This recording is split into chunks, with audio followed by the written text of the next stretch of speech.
السلام علیکم ورحمت الله وبرکاته. دا خیبر نیوز دی او زه یم اعجاز یوسفزی. وړاندې کوو سر خبرونه.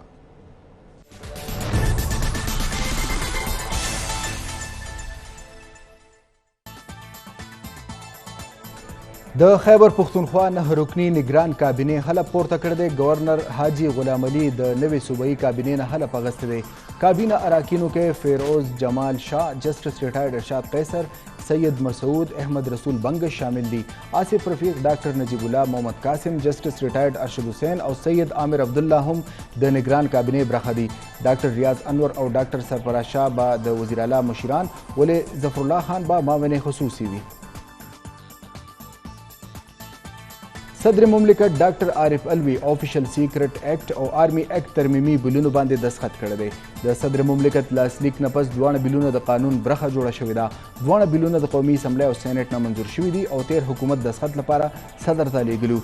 بلخوا مختلف انساني حقوق تنظیمونو په دې ترامیمو سخت تنقید کړی دی.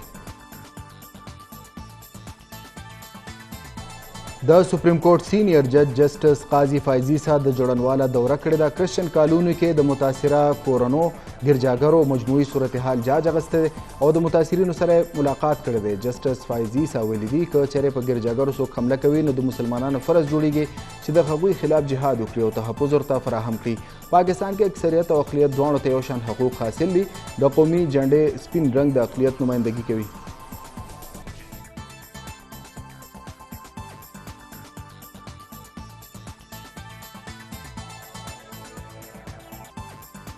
پیپلز پارټۍ د الیکشن کمیشن په جاري شوي شیډول د تحفظاتو اظهار کړی دی.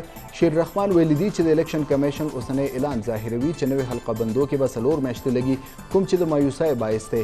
الیکشن کمیشن دی په جاري شوي شیډول سنجیدګۍ سره نظرثاني وکړي او په مقرره وخت انتخابات وکړي.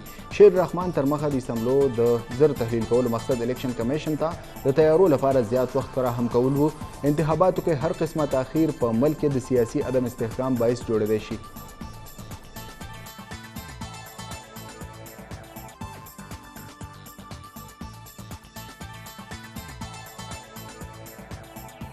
چیرمن سینټ صادق سنجرانی کراچۍ کې مزار قائد باندې حاضري ورکړې او فاتحه خواني کړې ده. میډیا سره خبرو کې صادق سنجرانی ویلي چې تیر حکومت کې شامل اتحادي جماعتونو مردم شماري نوټیفای کړی، هغوی ټولو ته پته وه چې حلقه بندۍ به کیږي. چیرمن سینټ هم څرګند کړی دی چې قوم د یقین لري او مطمئنه دي اوسي چې الیکشن به بر وخت کیږي. حلقه بندۍ چې څنګه مکمل شي نو الیکشن کمیشن به د انتخاباتو تاریخ ورکړي.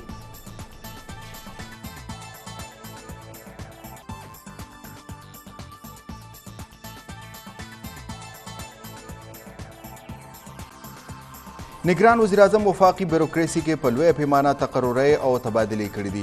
ډاکټر کامران علي افضل فیډرل سیکرټري کابینټ ډیویژن، عبدالله خان سنبل ایډیشنل سیکرټري وزارت داخله تعینات کړی شوی دی. ډاکټر شهزاد خان بنگش سیکرټري هاوسنګ او سید آصف حیدرشاه د موسمیاتي تبدیلۍ سیکرټري تعینات کړی شوی دی. حمیره احمد سیکرټري کلتور، داود بریچ چیف سیکرټري آزاد کشمیر ګلګت بلتستان تعینات کړی شوی دی. پی ټی آی پارلیمنټیرین نن ناباقاعده د سیاسي اننګز آغاز کړی دی. نن مازدیګر د نوخار مانکي شریف کې د سیاسي طاقت مظاهره کوي. جلسې ته بعد د پارټۍ چیرمن پرویز خټک، محمود خان او نور مشران خطابات کوي. پی ټی آی پارلیمنټیرین جلسې لپاره ټولې تیاری مکمل کړي. د نوخار، مردان او پیښور به شمول ټولې صوبې نه به د پارټۍ کارکنان شرکت کوي.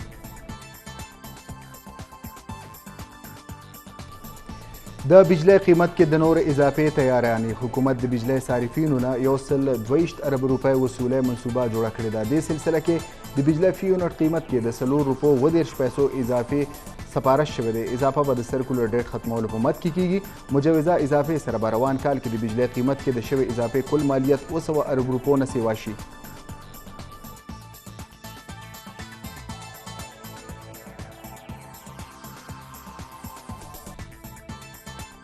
د پټرولیم مصنوعاتو، ګیس او بجلی وروستو سی ان جي اسوسییشن هم خپله خوښه سی ان جي ګرانه کړې ده. د 1 کیلو په سر 15 روپۍ اضافې سره سی ان جي 215 روپۍ ته رسېدلې ده. بلخوا د پټرولو او سی ان جي ګرانېدو وروستو ټرانسپورټرانو هم کرایه سیوا کړې دي. جی پولیس خیبر پختونخوا اختر حیات خان دانیال زیب قتل کیس نوټس اخیستی دی. آی جي د پیښور یکتوت تاڼې په حدود کې د وژل شوي دانیال زیب د قاتلانو زر تر زره ګرفتارۍ حکم جاري کړی دی. د پیښور په یکتوت مومندآباد کې د صحافي جان زیب ځوان زوی دانیال زیب څو ورځې وړاندې د کور مخې ته بې دردۍ سره وژلی شوی. هندوستان لخوا د آبي جارحیت سلسله جاری ده. دریای ستلج کې د تاریخ غټه ریلا را پرېښودې ده. محکمه اپاشي پنجاب وایي چې ستلج سیند کې ګنډه سنګ والا په مقام باندې 2,80,000 کیوسک سیلابي ریلا راغلې ده. د سیلابي ریلې راتلو وروستو د سیند شاوخوا علاقو کې امرجنسي نافذ کړې شوې ده. د خلکو او د څاروو محفوظ مقاماتو ته منتقلۍ لپاره اپریشن جاری دی. د خیبر پختونخوا نگران کابینې 9 وزیرانو سوګند پورته کړی دی. د هغوی نه گورنر سوګند اخیستی دی. سوګند اخیستونکو کې په 13 نگران کابینه کې شامل 3 وزیران هم شامل دي. په نوي وزیرانو کې احمد رسول بنگش، جسټس ریټایرډ ارشد حسین شاه او سید عامر عبدالله شامل دي. نور تفصیل د حضرت خان مومن په دې رپورټ کې.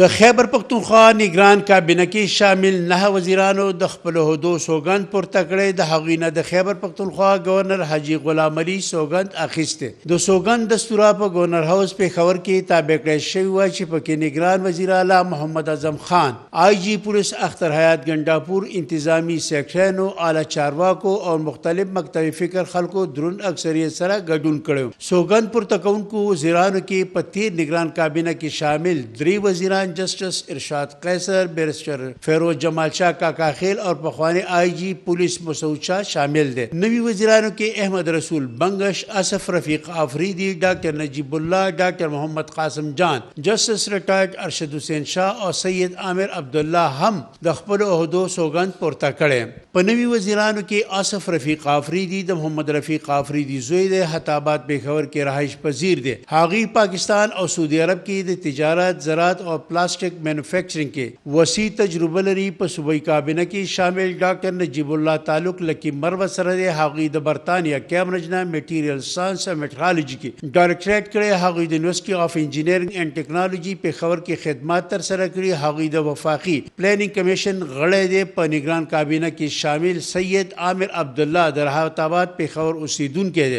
اور سید عبدالله برخوردار دی. هغوی په ایار کې ماسټر کړی. د هالند نه د ایراسمس یونیورسټی نه روټردم کې ډایرکټریټ کړی. هغوی په خیبر پختونخوا او یو ان ډي پي کې کنسلټنټ پاتې شوي دي. په نگران کابینه کې ډاکټر ریاض انور او ډاکټر سرفراز علي شاه د مشیر په توګه او ظفر الله معاون خصوصي په حیث باندې شامل کړی شوي دي. کیمرامین فرحان الدین سره حضرت خان محمد، خیبر نیوز، پیښور.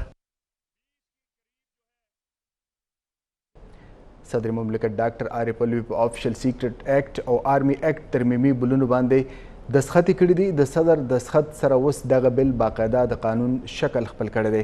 پی ډي ایم حکومت په تلو کې آفیشل سیکرټ ایکټ او آرمی ایکټ کې مختلف ترامیم راوستي د کوم تحت چې خفیه ادارو ته مختلف اضافي اختیارات ترلاسه کیږي.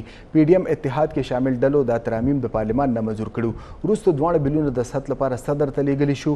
صدر ډاکټر عارف علوي اوس په دغه بلونو دسخط کړي دي چې ورسره آفیشل سیکرټ ایکټ او آرمی ایکټ کې ترامیم د قانون شکل خپل کړی دی.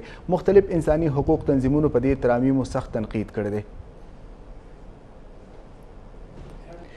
د ضلع خیبر باړه تحصیل غیبي نیکه بابا سیمه کې د ترهګرو او سکیورټي فورسز ترمنځ سخت نښته شوې ده. سکیورټي فورسز جوابي کاروای پر وخت 2 ترهګر وژلي او 2 یې ګرفتار کړي دي.